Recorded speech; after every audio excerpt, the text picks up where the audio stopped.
भारत में जब भी नदियों की बात होती है सबसे पहले इन 3 नदियों का नाम याद आता है, गंगा, यमुना, सरस्वती। हमें गंगा यमुना तो बहती हुई नजर आती है पर सरस्वती कहीं भी नजर नहीं आती। तो क्या है इस सबसे रहस्यमय नदी का सच, आइए जानते हैं। सरस्वती नदी का नाम तो सभी ने सुना है पर उसे देखा किसी ने भी नहीं।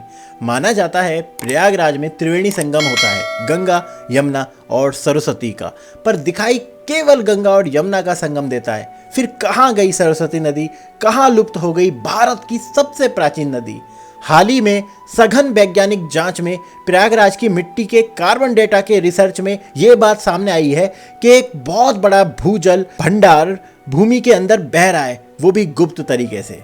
पर हम पहले चलते हैं हिमालय, जो कि सरस्वती की तरह अनेक महान नदियों का उद्गम स्थल है। सरस्वती का उल्लेख ऋग्वेद में भी है। सरस्वती को सिंधु की तरह अति प्राचीन और पवित्र नदी माना गया है। महाभारत और अन्य ग्रंथों में भी सरस्वती के सूखने का वर्णन है। यह शोध का विषय है कि आखिर आज से हजारों लाखों वर्ष पहले कैसे एक पूरी की पूरी नदी लुप्त हो गई। सटीक वजह आज तक कोई नहीं बता पाया है। सरस्वती का उद्गम स्थल, उसके बहने का रास्ता, इस बारे में अलग अलग कहानियां हैं। कोई सरस्वती का उद्गम स्थल हरियाणा का आदि बद्री स्थान को मानता है तो कोई उत्तराखंड के माणा गांव के निकट से। हम आज बात करेंगे माणा गांव के पास से बहने वाली जलधारा की, जिसे सरस्वती कहा जाता है, जहां बहुत ही थोड़ी जगह पर आप सरस्वती नदी के दर्शन भी कर सकते हैं।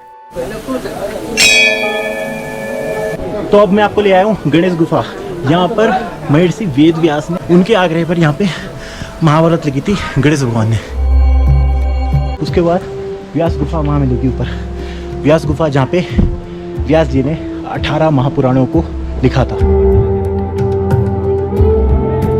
ये दिख रहा है व्यास पोथी, और आप इसकी डिज़ाइन देख रहे हैं। जो हमारे टाइम पे पुरानी जो किताबें होती थी बहुत बड़ी, वही खाते होते हैं, जो बहुत मोटी किताब होती है उन्हें पोथी बोला जाता है। जैसे उनके पेज होते हैं उसी तरीके से डिज़ाइन देखिए। इस पूरी चट्टान की डिज़ाइन वैसी है जैसे पेज होते हैं ना, बहुत मोटी कोई किताब हो, इसलिए इसे पोथी बोलते हैं, व्यास पोथी। वैसे तो सरस्वती के लुप्त होने के पीछे अनेक कहानियां हैं, पर जो सबसे प्रमुख है वो जुड़ी है इसी माणा स्थान से। कहा जाता है कि जब ब्रह्मा जी के कहने पर श्री गणेश वेद व्यास के साथ महाभारत लिख रहे थे, तब सरस्वती के वेग से बहुत आवाज हो रही थी।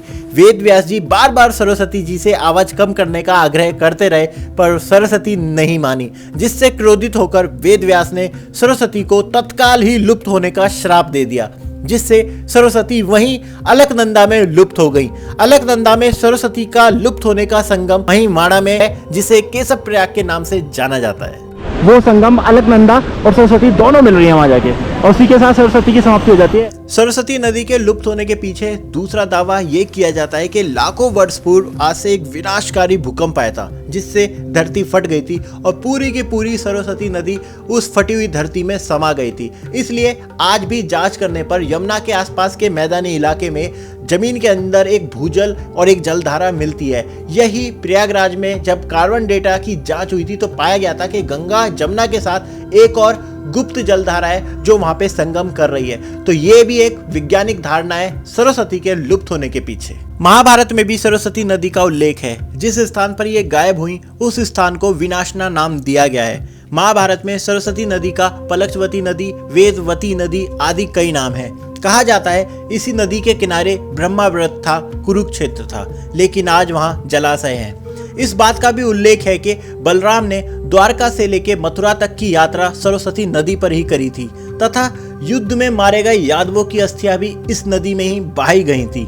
वैज्ञानिक ये भी मानते हैं कि विनाशकारी भूकंप आने के बाद सरस्वती नदी 2 भाग में बट गई थी। वर्तमान में बहने वाली जो यमुना नदी है उसमें 2 नदियों का जल है, ऐसा वैज्ञानिक जांच में सामने आया है। मानव सभ्यता में हम सबसे प्राचीन हड़प्पा संस्कृति और मोहनजोदाड़ो को मानते हैं, पर जांच में ये बात सिद्ध हो गई है कि सरस्वती नदी का वजूद इन सभ्यताओं से भी हजारों साल पुराना था। दोस्तों, सच ये है कि आज भी सरस्वती नदी का पूरा सत्य और तथ्य एक रहस्य ही बना हुआ है।